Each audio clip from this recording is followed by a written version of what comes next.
sis. I really like this place because it makes me calm and finding my safe place. Really? I also love this place. Thank you for bringing me here. Oh, you're welcome, sis. Hello, Bess! You are here also! Long time no see! Yes, Sissy, long time no see. How are you? I'm doing good. How about you? I'm also good. Anyways, this is Lexi. Lexi, this is Stephanie. Hi, Hi, Stephanie. Lexi. My name is Lexi. I am Stephanie, the Nice friend to meet of you, Nene sis. also. By the way, sis, are you hungry? Yes. I'm hungry too. Let's eat. Let's go.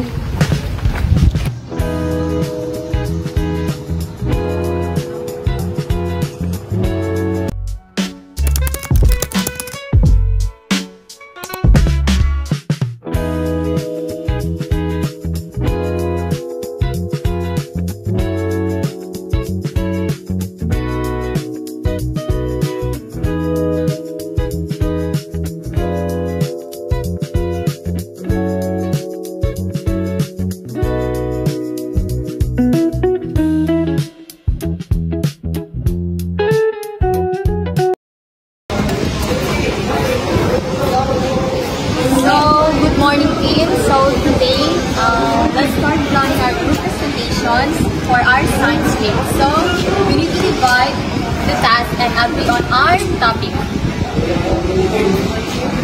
Sarah, do you want to share your idea? Yes, I think we should present a renewable energy.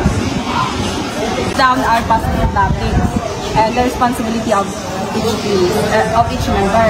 So this way, we won't forget. Okay, that's great, Clara. Writing everything is organizing. Okay, this quick sketch to show how solar panels work. So we can also utilize with pictures during our presentation so our audience understand better. Wow, that's make interesting. So that's our one presentation for today. So great job, class.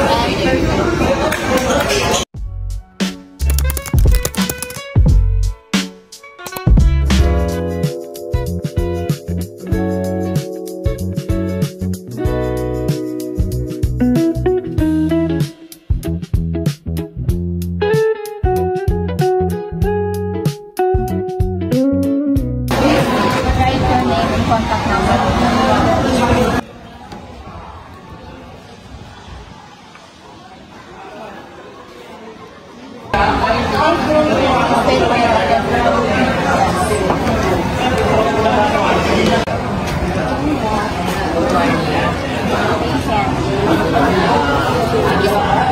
I'll be on.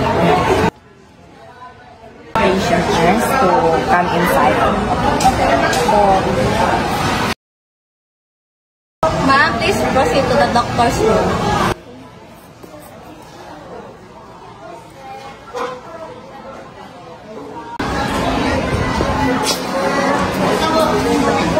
Good morning. So, you are Mary Grace?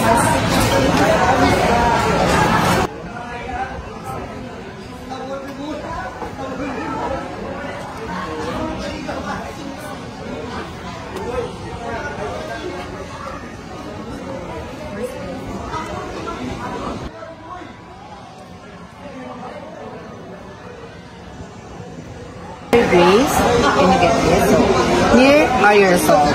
As you can see in this image, your lungs are healthy. Keep avoiding smoking and continue exercising. Okay, so do you agree and understand? You receive Mary Grace for your medication. Thank you so much.